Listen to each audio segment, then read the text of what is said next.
Iran appears to walk back threats of retaliation against Israel. Okay, so this is one story. Next one, Iran not expected to attack Israel if ceasefire agreed with Hamas, says Joe Biden.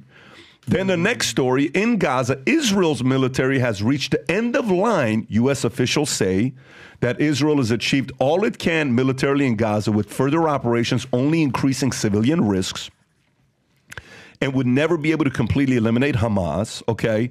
Israel operations have severely set back Hamas, killing or capturing around 14,000 combatants and damaging supply routes, but the group remains a diminished force rather than being annihilated.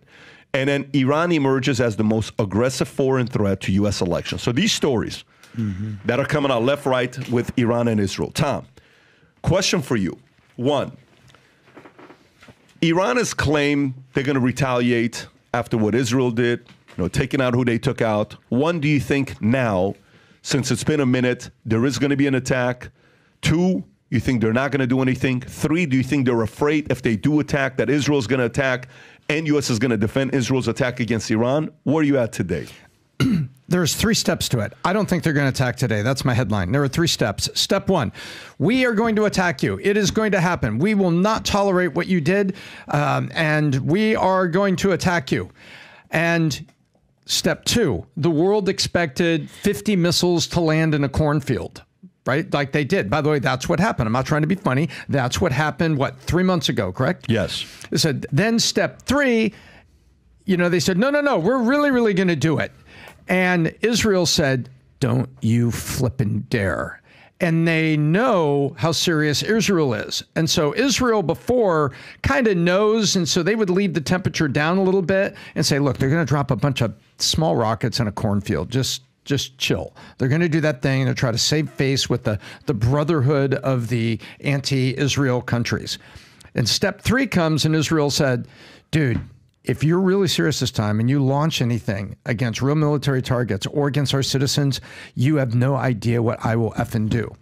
Now then, also, step 3 was happening with Trump up in the polls. So I think Iran is looked at that chessboard and they can't play the game that they played 4 months ago. So I don't think there's going to be an attack. And I think Israel has called their bluff and they haven't backed down to Israel. They've just gone quiet, but I don't think they're going to do it. Adam.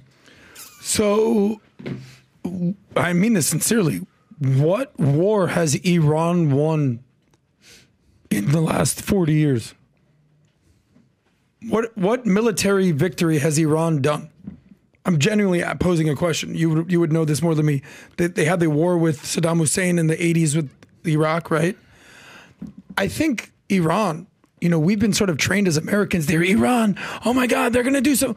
What have they ever done? All they've ever done is fund terrorists around the region and sow discord throughout the Middle East. They're a regional annoyance that has a harder, their bark is louder than their bite. And Israel knows that. Now, Israel is sitting in a position right now where, we hear the terms existential threat. Israel is literally getting existential threats at all corners. Do you know the foundation of why it's called an existential threat? Because it's a threat for you to actually exist. So here's Israel's position as something. You remember Samson in the Bible? Yes. Remember the story with Samson where he basically, they cut off his hair and there was he lost his power, but he regained it. And then he basically tore down the columns of the walls and he killed all the people that basically were holding him captive. Exactly. He sacrificed himself. So Israel has something called the Samson option.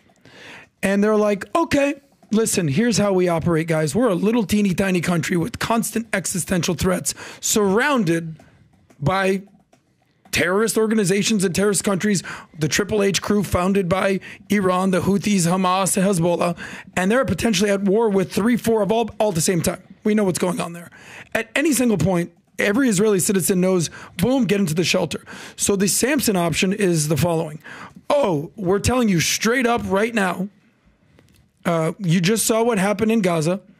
Hey, Hezbollah, which basically has sort of hijacked a former Christian-esque Arab Muslim country, Lebanon. Yeah, we're not just going to come after Hezbollah. We're going to you up, Lebanon. Oh, Houthi rebels, you want to come after us? You know how Trump says, yeah, you punch me, I'm going to punch you back 10 times harder. That's what Israel's saying. Yeah. They're saying, if you come after us, we're going to you up. We have no choice. So you hear these things like these deterrents. This guy was giving an interview. It's actually an interesting story here. He's a former Israeli commander, and he talks with a very thick accent. And I couldn't understand if he was saying a terrorist or deterrence. Yeah. It's a deterrent. You have to deter the terrorists with a deterrence for the terrorists. And I realized that this interchangeable word, deterrence and terrorist, he's like, you have to basically make sure that they understand. Dude, if you do this, Hezbollah, Iran, the Quds Force, whoever's, we're going to you up. We have no choice. We're a little teeny tiny country that is nuclear armed they're basically the Silicon Valley of the Middle East. And whether you agree with their policies or not, I'm just letting you know this is how they feel. If they feel like there's an existential threat on their existence, they're going to you up. So this is the reason Iran, death to America, death to Israel. You know, you said that they shoot 40 rockets into a cornfield, whatever the hell it is. That's what they did 3 months ago, right? Iran knows that if they truly try to do something, that their entire regime is going to get... Yeah, well... peace through strength works. Yeah, that's how it works. It's the Reagan approach. And by the way, so PBD, because I want to ask you, and I'm being genuine. So, you know, Trump is not the president. He's the next president. Could he still get involved, like, right now to try to do something in regard to the Israel-Hamas ceasefire thing, because to help his campaign, meaning, like, if he broke his, is he legally allowed to, Tom, because I know he spoke with Netanyahu, was there last month. He spoke with everybody. He was, he had the standing ovation and stuff in Congress. A report came out yesterday on Reuters, PBD. I sent this to Rob. Trump and Netanyahu speak about Gaza hostage ceasefire deal. And then a couple hours later, Axios said, well, we can't confirm or deny. But the story came out yesterday on Reuters. Republican candidate Donald Trump spoke on the phone with Israeli Prime Minister Benjamin Netanyahu on Wednesday and discussed the Gaza ceasefire and hostage release deal. My question is, how can he do that? And number two, how big of a campaign boost would that be if he freaking helped get hostages out and Joe Biden could not do it? The short answer is yes, he can. I mean, you had a governor without permission went to China, Gavin Newsom. You had a NBA player went to North Korea, Dennis Rodman, to speak to Kim Jong-un's dad. And you can do whatever you want in this country. Sean Penn has gone to foreign countries and talked to people. You as a citizen can do whatever you want. Now, can Trump disclose things that he knows as president? No, he can't be doing that, but good luck proving it. And I don't think he would do anything crazy like that. But he, for his campaign, just like Gavin Newsom went to China, he could go over there and say, listen, if I am elected, I have your back, or I'm going to do this. There's nothing wrong with that. Mm-hmm. There's also one little caveat here. So do you know that since the war, this axis of resistance that has been formed between Russia, Iran, North Korea, and China. So that's their crew. You know, you pick your team, guys. You want to be on America, democracies, the EU, Israel, like those, Argentina, or you want to be on China, Russia, Iran, North Korea. That's basically the crew. And what's happening now is, don't look now, and I'm not saying that I'm pro or against this. This is just what's happening is Ukraine has done a counteroffensive against Russia. Have you noticed that? By the way, did you see the story that came out about Ukraine Zelensky today? Yeah, what about the Nord Stream pipeline? Yeah. Yes, we can bring that. But let me just finish this one little point.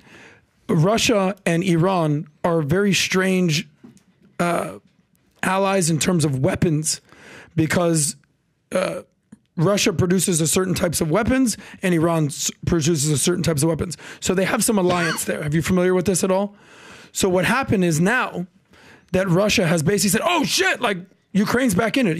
Like we pass a lot of funding to Ukraine. Don't forget, these guys can't trade with the rest of the world. They're trading with each other. So now they're looking at each other, and Russia goes, yeah, hey, Iran, we're going to need some of those weapons. And Iran's like, yeah, no, like we were going to maybe use them against these guys. They're like, nah, we need them now. So there's this weird thing going on here. So like the whole peace through strength thing, there's a lot of dominoes right here. Whether you agree with the Ukraine war or not, that's irrelevant. It's the fact that they're putting pressure on Russia. Now, Russia can't sell more arms to Iran and that whole situation. Well, here's what I can tell you. What I do know for a fact is I'm convinced the future looks bright, and we want 1 million people to wear the gear Future Looks Bright. The USA hats, last time we had, it sold out like this.